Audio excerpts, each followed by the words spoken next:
Hello and welcome to HR from Happy Valley. My name is Daniel Greiss and I am currently a student at Penn State University. I am a senior studying professional golf management. Today on HR in Happy Valley, we're going to talk about diversity and inclusion, in specific in professional golf. First off, let's talk about the good opportunities in the golf industry. Right now, there is such a high demand for golf professionals. The reason for this is because with the amount of courses there are and the amount of professionals needed at each course, there is just a demand for them because of the specifications and qualifications necessary to become a golf professional. Rounds are also up due to COVID and what happened this last season. With everything being shut down, there was a struggle to find things that were safe to do that were outdoors. Golf was one of those things that was safe to do. People stood 6 feet apart on the tees and on the greens. People didn't shake hands. They fist bumped or they elbow bumped instead. It was a very safe thing to do during a pandemic. More play, that means more work, and golf professionals had to work harder than ever this past season, and it looks like it's going to continue on that trend. Also, another benefit of the golf industry is the choice of setting in career. Some people could work at a resort. Some people could go into the public setting. Some people could go into the private setting. You could also go work golf tournaments. You could go become a merchandiser. You can work outside of the standard green grass industry, as we call it. Lastly, the PGM program is something that's really great for the golf industry because it really trains smart young professionals to be really professional outside of college. It's very rare you find a 21 or 22-year-old person that can really handle themselves well, and the PGM program does a really nice job of that. Golf is really great, but it does have its challenges as well. It's a predominantly white male industry. There's a lack of other professionals. That's something we would really like to change moving forward, and the PGA is doing so right now. Another thing that occurs in the golf industry is harassment and sexual harassment, especially towards female professionals. It's really upsetting that this still occurs, but in a white and male-dominated industry, unfortunately it does. This is something that is also being mitigated, and both of these will be discussed a lot more into detail later on in today's podcast. Today on HR in Happy Valley, we will be having 2 interviews, and I think they complement each other very well, and I'm going to explain why. The first interview is with a current student in the Penn State PGA Golf Management Program, and she does a really nice job of kind of explaining her point of view and how she perceives things that are said to her and actions that have happened towards her in the past. She will share that young female professional's point of view, which I think is extremely valuable for people to hear and understand. Secondly, I was able to get the president of the PGA of America to come on to today's edition of the podcast, and she will really go into detail on what the PGA's initiatives are, how the PGA feels about diversity inclusion, and how the PGA handles sexual harassment. So without further ado, let's head into the first interview.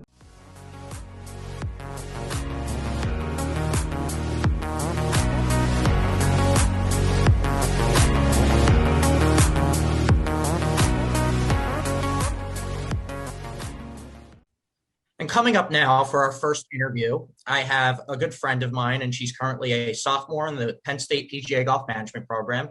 Her name is Allison Rentschler. Allie, how are you doing today? I'm good, Daniel. How are you? I'm doing really good. Thank you for taking the time to come on and talk about women in the workplace and specifically women in golf. So without further ado, let's get started here. For starters, just tell me about the variety of jobs you've had and how did you originally get into golf?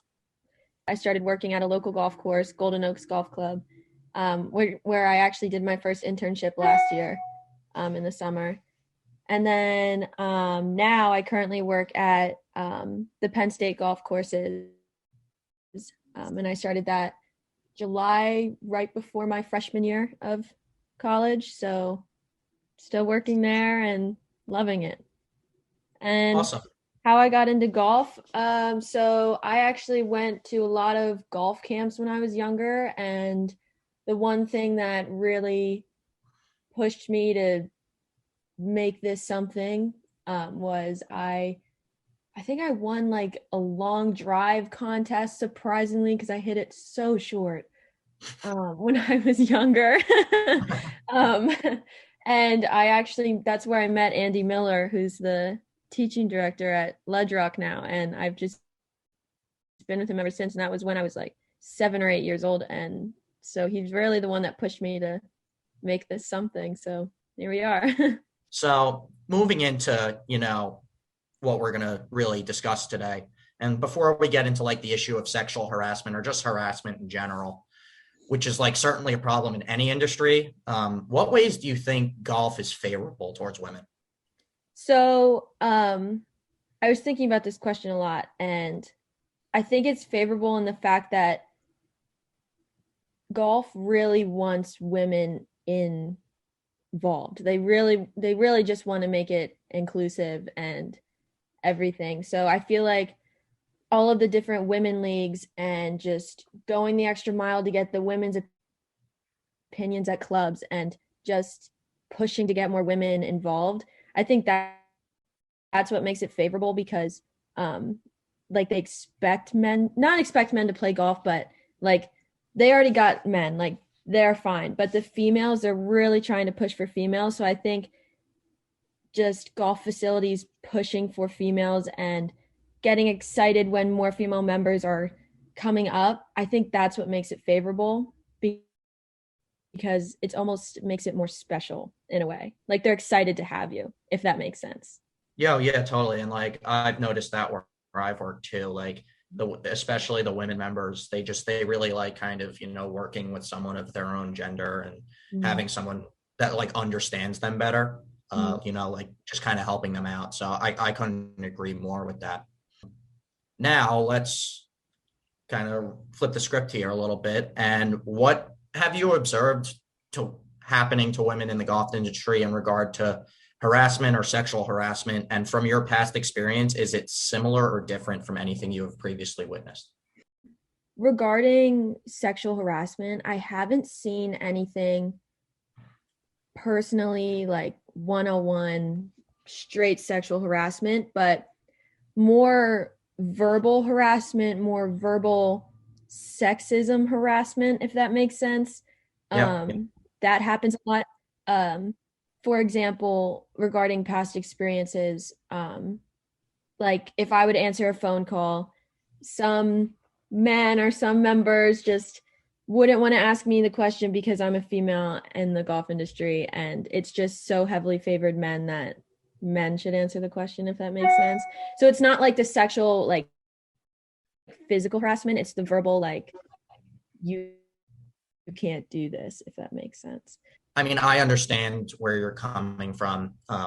I've experienced that, and it really makes no sense to me, honestly, and that's why we're talking about this today. And then the bigger issue, and obviously this doesn't occur everywhere, but we have seen this occur. Managers can kind of cross the line sometimes, and like, do you think when a manager like does that, do you think they're intentionally harassing, or is it just kind of a perception that they're just doing it out of habit where they're like flirty or whatever it may be and they don't even realize it kind of thing? I think that whether you're a manager or just any person of title or even just a coworker of me that's a sophomore, I don't really think it has to do with the title. I think it has to do with the person. So I think it is intentional because you don't have to do it. Yeah, I feel like it's so normalized that they don't realize it, but that doesn't make it right. So I feel like they do know, they just don't know any better, which is a complete excuse that I don't agree with, but it's something that I've had to accept in the industry. I'm not going to settle for it. Like, I'm going to push for better. I'm going to step up and say something, but it's something that I think it's not necessarily something they don't realize they're doing. It's more of they know they're doing it, but they just don't know any better. So, with like the Me Too movement and all of that kind of coming to force through social media, why do you think most harassment still occurs? Like people know about it, people know what the consequences can be. Why does it still happen? like in your opinion? In my opinion, I think people are just ignorant towards it. They are, well, I'm not the problem, so it's not me. It's because they're oblivious to the fact that they are the problem in a way. They don't want to believe that they are. Um, it's just it's the ignorance towards it. It's the obliviousness that they don't want to accept that they are also a part of something that created the Me Too movement. Um, Hmm. Again, like maybe not intentional, but it's still happening, so it's not okay. But yeah. How important is the manager? Because there's times where, and this isn't just in golf, this is in general, where people will go to the manager and they won't do anything about it because the employee means something to them. The employee is very valuable to them, or they just don't want to find somebody else to do the job because, this person does a good job, but, they have a bad history of things like, I'm almost asking you, like, how important is the manager and how can we stop this from happening moving forward? The manager, their role is so much more important than what I think they realize. They have to be completely unbiased towards anyone. They can have the favorite employees, like this one person could do a great job, like they could like them more, but if it comes to the point where someone is made uncomfortable or is sexually harassed, they have to put everything aside and help the person that needs help, because some people aren't even capable of going to someone, and it's the manager's role to make it a comfortable workplace. So I think the manager's role is really important when it comes to this, because they have to go to them in order to make it better, not even for themselves, for other people, like in the future. um, I think that the manager's role really should just step up and help to stop it. um, Even if they don't realize what's going on, the fact that someone said something, they even just sit down and just talk to the person, and just make it aware in the workplace. So lastly, and like with our current president, Susie Whaley, I think that's a very good step in the right direction from the PGA, just because it's our first female president and it's showing signs that we're trying to improve. Mm. So suppose you're like the president of the PGA. What do you think needs to happen in the golf industry to make it more inclusive and respectful of others? So I also was thinking about this question a lot. I don't know. I don't know what I would do. I think honestly, when I first read it, I was like, you can't change people. You can try to make situations where it's just like a women's day or a women's league, but we have those already. So at this point, I truly feel like it's just the people in the industry. And until they get over the fact that it's male dominated and women are coming in and they have to be more inclusive, then I think at that point it will be just all inclusive. Um, we have the different memberships for women. We have the different leagues. We have Susie Whaley as our president now, which is huge. It's just now the people in the golf industry have to get over this one bump in the road to make it all inclusive and make it comfortable for females, and just make it all inclusive. Like that's really it. It's just Yeah. the people having to get over the ignorance of it and just over the bump in the road just to make it better. So I just wanted to say thank you for taking the time to come and speak today. I thought that this is a very important topic that definitely needs to be discussed. And have a great day. Thank you. You too.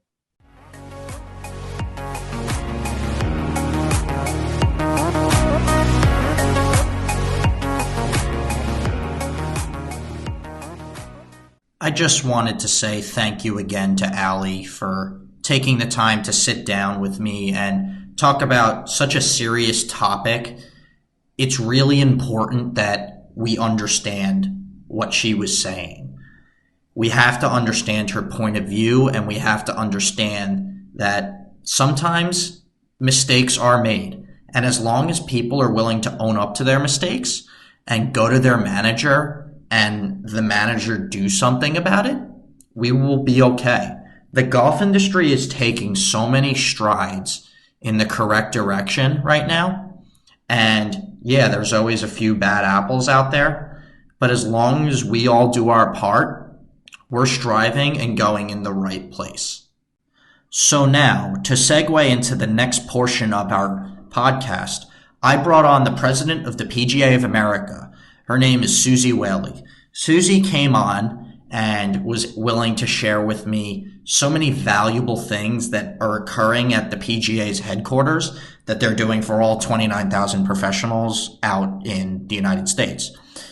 She also was willing to tell me their tolerance with sexual harassment, with diversity issues, with just harassment in general. And that although we are taking steps in the right direction, we really have a long way to go. I don't want to take up too much more of your time, so without further ado, let's hand it over to Susie.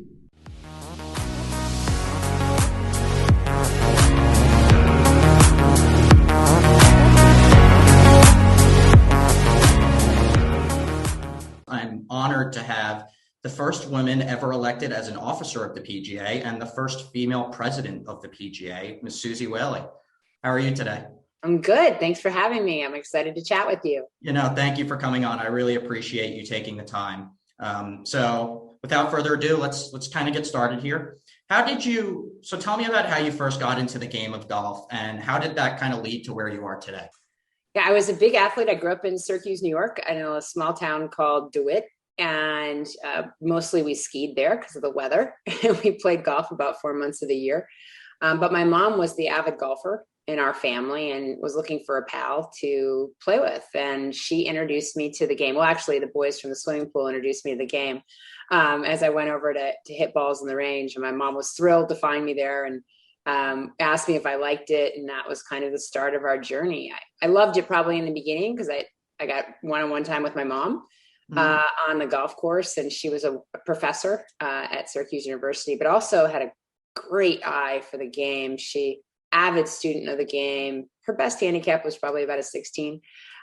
She hovered at 18. And when she decided she couldn't help me anymore, I was just lucky because she sent me to a PGA professional who is to this day the reason I'm a PGA professional. His name is Joe Tesori. He's a Hall of Famer, Bill Strasbaugh Award winner. I mean, just the accolades go on and on. At the time, obviously, he didn't have all those awards, but I ended up working for him all through high school at the golf course, at a public golf course near where I lived. And he's just an unbelievable mentor, friend, coach ever since. So I would credit my mom and Joe Tesori for me loving golf, for me still loving golf. It was always about what I could be, where I could attain, what I aspired to be. It was never about being perfect. It was never about winning everything. It was just, how good can you get? And you just don't have it yet. And I think, I cherish that because now I pass that along to others. And is why I still play. I have friends who played collegiate golf like I did who don't play anymore, but I still love it and incredibly passionate about it. And if you don't mind me asking, where did you play collegiate golf at? At the University of North Carolina at Chapel Hill. I was a Title IX athlete there. I graduated in '89 in economics and was headed to law school. But that summer played really well as an amateur in 2 professional LPGA Tour events and took an about face and went to tour school and actually got status on the LPGA Tour and never became a lawyer. So now, kind of shifting to where we are today, the golf industry, what are some ways that the golf industry has become very inclusive and very diverse? Because obviously we're trying to grow the game. That's the number one goal of a PGA professional. And how are we kind of taking some steps in the right direction with inclusivity and diversity? Yeah, it's been a real challenge. I mean, this isn't a new conversation since I became a member in 2001, but even way prior to that, we were trying to get more women and people from diverse backgrounds into the game with great challenge and candidly not very successfully. So, as you look at it and as you try to grow any consumer base, it takes intentional action steps. I think our PGA professionals have always been keenly aware of the need to be welcoming, to open their doors to others. It's just, how did we get there? How do we get there? And how do we actually make it retain and stick? And we've had multiple programs over the course of my tenure as a PGA member, not just in governance, but as a member, that have been successful. Get Golf Ready would be one of those that comes to mind. But, PGA Junior League obviously is something that's been incredibly successful amongst girls and beginning to be very successful amongst minorities, which is exciting. But that's just not going to do it. And, we need to really take an intentional approach. So in 2015, when I came on to the board, we laid out key steps and metrics to start to evaluate not only where we are as an association, but what areas we could actually focus on to be more inclusive. Because when you're inclusive, diversity follows. And, you have to think about our membership. We're always claimed to be not diverse. And while I get that in color and in gender, we have to be careful when we say things like that, because our PGA professionals are very diverse. One from Washington State certainly has different needs. One from Northern California and Southern California certainly has different geographic issues than somebody in upstate New York. We all grew up in a different town. We all grew up different religion. We all may have a different sexual orientation. So, we just have to be careful about those labels. But if you looked at us as a whole, it's fair that the public says, we're not diverse. So some of the things we did was we bucketed this into workforce diversification. How are we going to make our workforce more inclusive? What would be the intentional steps to do that? Some of those things would be PGA lead, recruitment steps in Division 1, 2, 3 NAIA colleges, ensuring that we were sharing our message of what we could accomplish as a group, whether your gender was male or female, and giving success stories of women in the marketplace who were attaining high-level jobs. Making sure we had blind resumes at PGA HQ to make sure our workforce, so that there was no unconscious bias in our hiring practices. And then we have vendor inclusion, right? Vendor inclusion being the fact that we own and operate some of the largest championships in the world, and we have procurement needs for those championships, and were we opening those to minority-based businesses, female-only businesses, LGBTQ businesses. So we made intentional steps to ensure that Tier 1, Tier 2, and Tier 3 procurement opportunities were being opened to those specific marketplaces in those communities we were serving at our championships.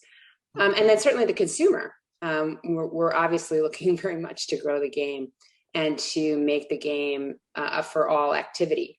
And that's been incredibly challenging based on things that everybody's already knows: time, price, access, availability, opportunity.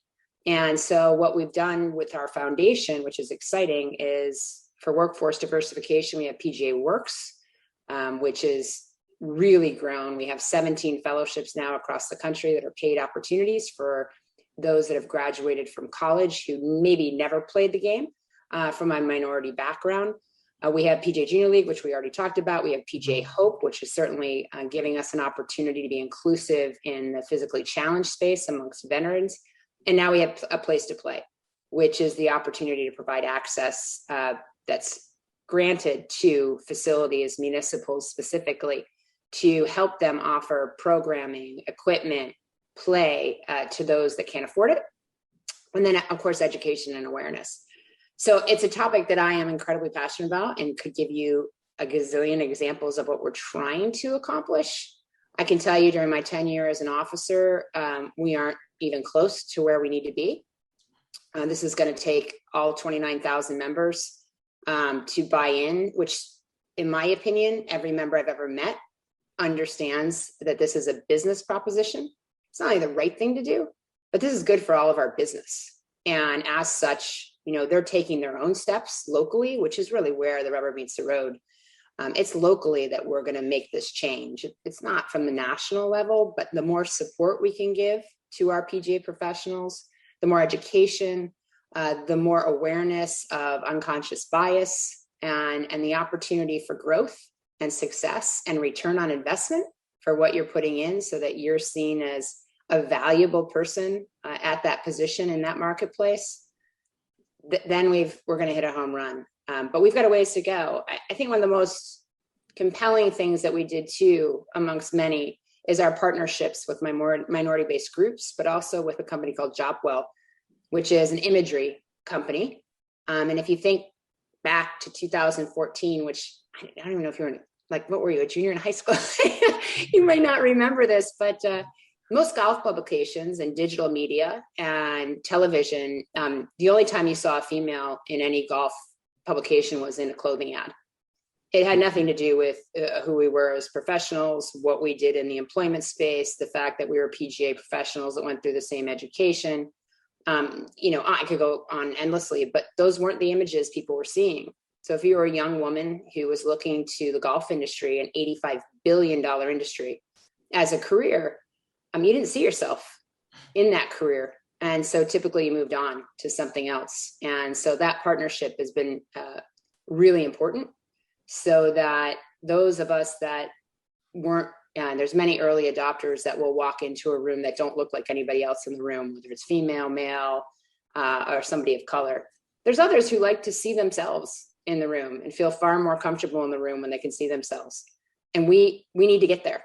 If we're going to change our membership dynamic, if we're going to change the face of the game, people need to see themselves on the property where they participate. And we're not close. What would you say if you had to pick out of everything we just talked about, what's like the biggest challenge right now with all of that, and what's next kind of thing? What do we do with that biggest challenge? So we, with all respect to anybody that suffered from COVID, if there is a good thing that had come out of COVID, it's the elevation of women's sports and golf.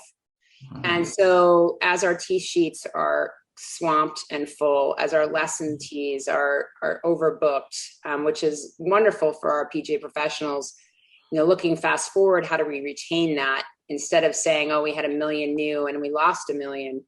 How do we have 1 million new and gain another 1 million and keep them both is really what the challenge is. And as we spoke about earlier, a lot of this challenge is just awareness that the game is for others. Our game typically gets misnomered as expensive.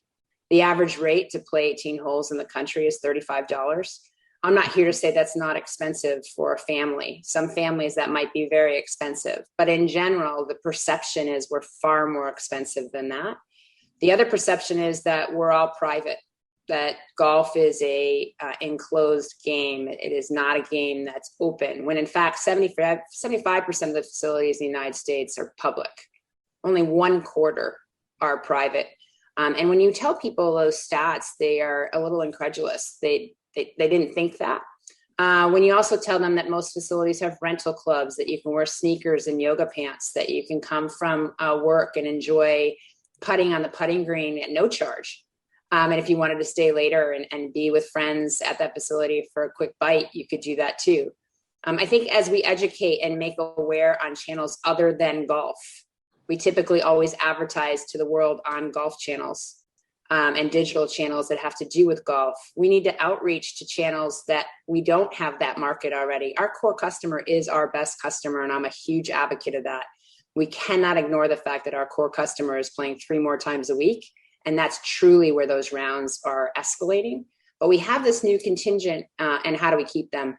So the allied associations have gotten together. We have a huge workforce task force happening right now over the course of the next year, with 6 different entities involved in it, all leaders amongst golf, including committee members that are all getting together with an entirely new marketing campaign, revenue-based backed, where we are spending money, PGA of America, PGA Tour, LPGA Tour, USGA, all spending money to go into making golf people's thing and showing imagery of what golf can be, from Instagram YouTubes that you saw during COVID. It could be hitting, putts in your house and chipping off your walls and chipping into pools, but it also can be playing golf in Air Jordans and a t-shirt. But then it could also be playing golf with your shirt tucked in and a belt and your hat forward at a facility that's pristine. So at the end of the day, we are taking great steps to ensure that we are doing better in this space, that we are meeting those challenges of access, where we are raising money with our foundation to fund scholarships so that any child that wants to play PGA Junior League has the opportunity to do so. We're fortunate that we have Dick's Sporting Goods already a part of that. We gave over 2,000 scholarships last year to youth to play PGA Junior League, but it's not enough. So we are actively fundraising in our new capital campaign for the PGA of America to have that opportunity. We want to give money back to the HBCUs. We want to make sure golf teams are happening at historically Black universities and colleges. These challenges are met with revenue. They are met with money. And we need to not talk about it so much. And we need to do something about it and take some action steps to do something about it, but ones that are realistic and authentic. Ones that offer programming that's real and has professionals passionate and engaged and purposeful in what we're trying to accomplish versus that we're reporting that we increased our numbers, but in fact that we're really seeing this as a business case, that we want these people to join us in the game. We want whomever is not currently playing it that would like to play it, have an opportunity to play it. And that is a really far goal. I am not unrealistic or naive in what we're saying and what that will cost. So it has to be little steps, to your point. It has to be small success stories. But as we grow and build, and as we start to save some municipal golf courses in underserved areas, actually, when we can start telling some success stories of youth and adults participating in the game and escalating to a Hideki Matsuyama, who knows, someday, right, where we have a young child who perhaps had never picked up a club, has the opportunity to pick up a club, grow within that facility, and become a tour player, LPGA or PGA one day. If they don't, fine, so long as they're a lifelong golfer and feel they're a part of our community. And I say that very broad-based, right? We don't own golf. Golf will always be here, but the PGA of America is leading golf. And as leaders, we serve our communities in a way that I don't think anybody else does. Our PGA professionals are totally looked up to in the communities they serve with their charitable contributions, how much money they raise, sustainability. We don't talk about it enough, and we don't invite people enough, and we need to keep doing that. Yeah, I couldn't agree more. And it was kind of interesting while you were talking. I'm not sure if you're familiar. I'm a big podcast guy, and I listen to the No Laying Up podcast. Yeah. And one series that those guys do is actually it's a series called Strapped.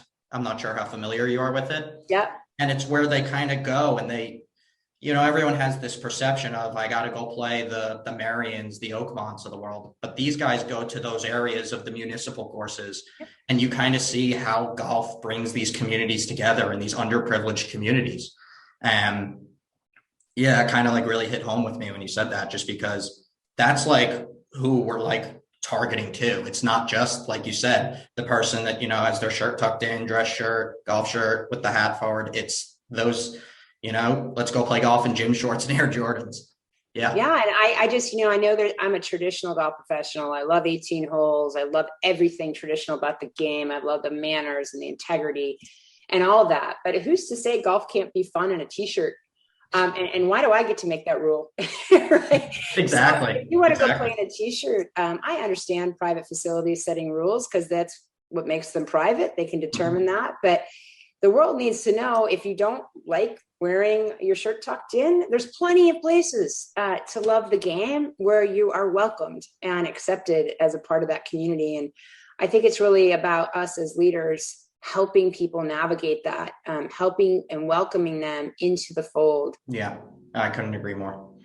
So I'm going to turn to a little bit more of a sensitive issue now, and it's in regards to women and sexual harassment in the golf industry. At all the facilities I've been to, I have witnessed this, unfortunately. And I kind of wanted to hear your opinions on, I know we always talk about we need to stop it, but it's how do we stop it? And in regard to other industries, is the golf industry in a better spot than them, or do you think we're at the same rate? I was just kind of curious to hear your opinions on that. Yeah, well, first of all, I hate hearing that. And, we have a zero tolerance policy at the PGA of America for any sort of harassment or any sort of gender bias. So, while we can't monitor the 15,000 golf courses singularly from HQ, that zero tolerance policy is something we take very seriously. And, whether it's a male being harassed or a female being harassed, typically what we would do if we were contacted by that particular member is do an immediate, obviously, verification of what was happening there. We would, reach out to the section, any facility members that needed to be spoken to. When I get phone calls in regards to this from young women who don't know whether it is harassment or whether it's just part of being in the business, I typically always ask them to have a direct conversation with their supervisor. And if they are the supervisor, obviously with their general manager. If they are the general manager, then obviously with the board of directors or the owner of the facility, whomever is the next step up for them. Mm-hmm. And then they should be writing it up. They should be reporting it, whether it's male or female, and it should go on record. We have also a whistleblower policy at the PGA of America nationally, which is a protection policy for those that are blowing the whistle on somebody that they're working for or a member of their club. But I have zero tolerance for it in any capacity. I can't tell you whether we're ahead of the curve or behind the curve as an organization because we don't track that. Mm-hmm. I also can't tell you if we're ahead of the curve or behind the curve in gender equity pay. And that's something that I would love to see us look at. And we could be better than the country. I just don't know the answer to that. I will tell you that we have very few women in supervisory positions, general manager, director of golf, head golf professional positions, at least in golf operations. Certainly in manufacturing companies, there are women that have high level positions. And in communications, meaning in digital TV, et cetera. But recently there was some talk of sexual harassment that's under, right now, looking at it. So it's not done with one of the media companies that represents golf. So I think in any business, unfortunately, we're still facing this. Again, whether it's male or female, I certainly hope that immediate steps are taken by the facility or the supervisor or the person who feels that this is happening. And then I always tell that person, if it is so and nothing occurs at the facility, then, obviously contact your section, your headquarters, and I would find a new job immediately. Because for me, in my workplace, I can just say this from a personal experience, I've never felt that way. I've always felt respected. I've always felt valued. I've always felt challenged, however, that my body of work was deemed to be promotable. And oftentimes I felt I was working even harder to try to get that promotion. Now, I think everybody could say that, you're male or female, right? And if you don't get it, I think that's something easy to say. But I will tell you, I've spent my entire career working incredibly hard to be respected for my body of work and to be looked at as a PGA professional, not as a female PGA professional.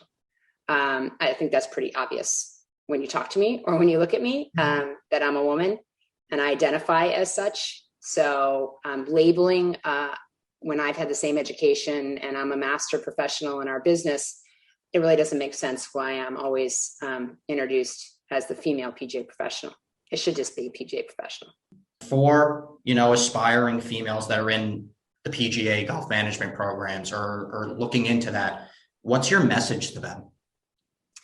Well, right now we're still so few. We're less than 5% of our organization of 29,000. And, that's disappointing.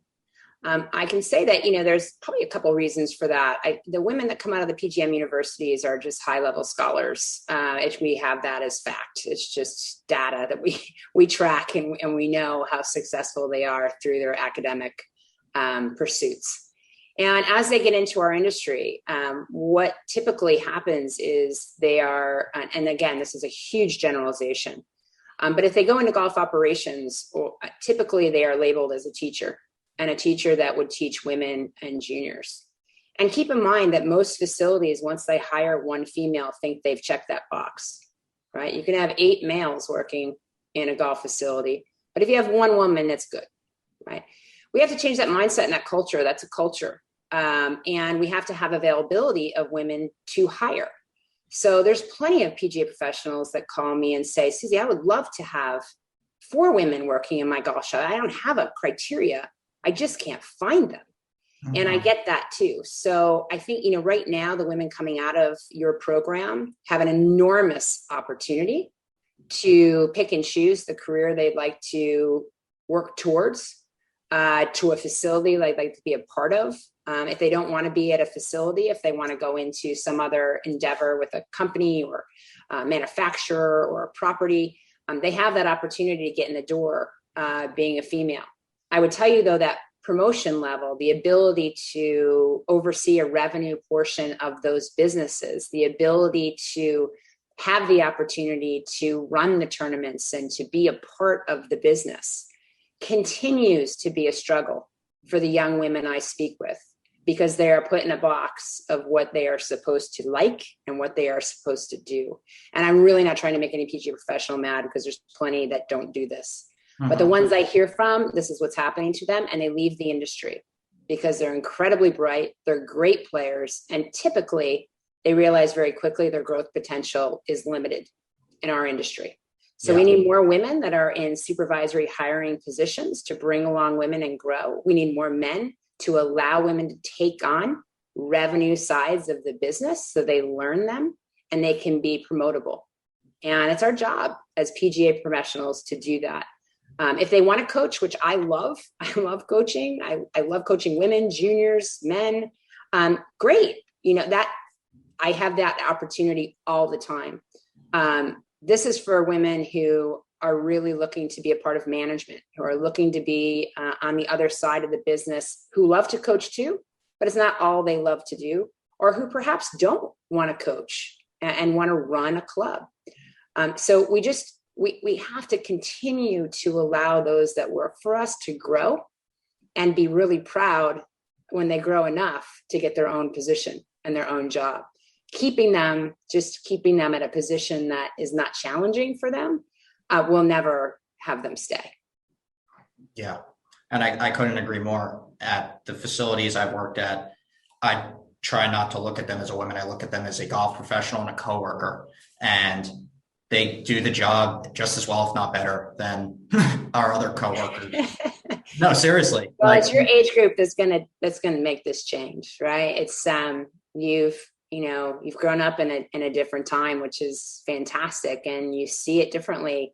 There's many, many women and men who see it differently that are my age, but in general, this has been a male-dominated industry. And look at that. We're a great industry. We have great golf professionals. Nothing wrong with that. It's just as we look to grow and as we look to attract more women into our facilities, they have to have growth potential. And if they don't see it, your age group, my daughter's age group, they want to know what's next. And without knowing what's next, they go looking elsewhere. Whereas my age group, we stayed at the same property for 20 years. You don't see that today with young professionals. And it's getting harder and harder to keep them.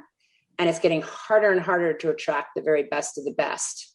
And to do that, I truly believe as supervisors, bosses, whatever position you want to call it, we have to be fully engaged in mentoring and training to ensure that person is really growing. Yeah. No, I couldn't agree more. Well, I wanted to say thank you so much for taking the time.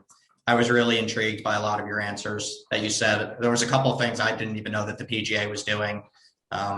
So just thank you so much. You're welcome. I hope you get involved. I hope you join a committee when you get to Marianne, and you'd be a great addition to that because, you have a lot of great things to say and to add. So your voice matters, and all of your voices that are coming out of that university matter. So the best way to make your voice count is to have a seat at the table. So make sure you raise your hand and join some committee you love. That's how my journey started. And I ended up meeting some of the most amazing PGA professionals along the way that helped me guide my career, build my business. I mean, governance for me was just an incredible journey.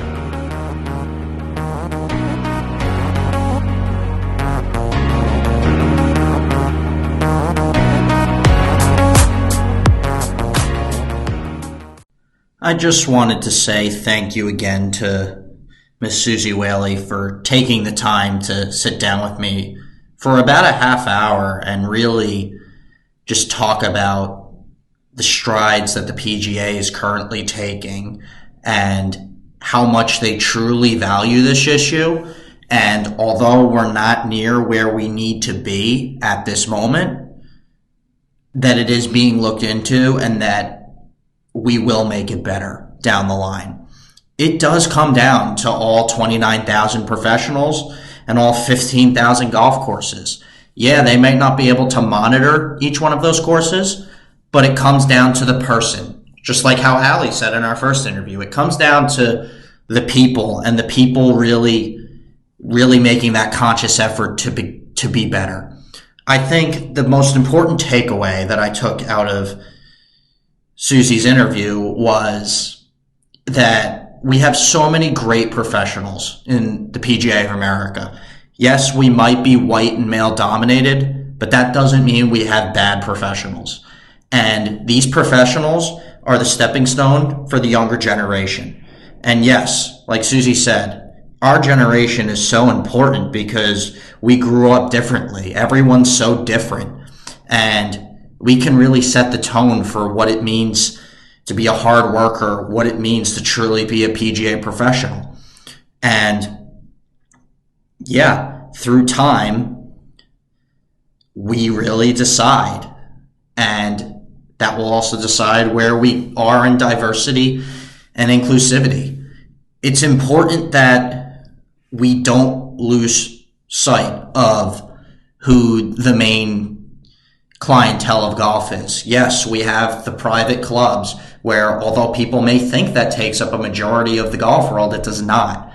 We can't lose sight of them, but we also need to look into municipal courses, inner city courses, county courses, public golf, where people don't feel like they have to wear a dress code or they don't have to have a certain look on. They could go play in sneakers and gym shorts. They could go practice in jeans. Taking that casual and relaxed atmosphere really will help growing the game of golf. And I really think golf is in the right direction. And it's important that we continue these considerations with diversity and inclusivity. I just want to say thank you again for tuning in to this edition of HR in Happy Valley. I really hope Allie and Susie's interviews really taught you something about just the importance of understanding. If we can understand that there's an issue, the issue will deteriorate faster than we think. Yes, we have a long way to go, but we're taking steps in the right direction. Thank you and have a great rest of your day, Happy Valley.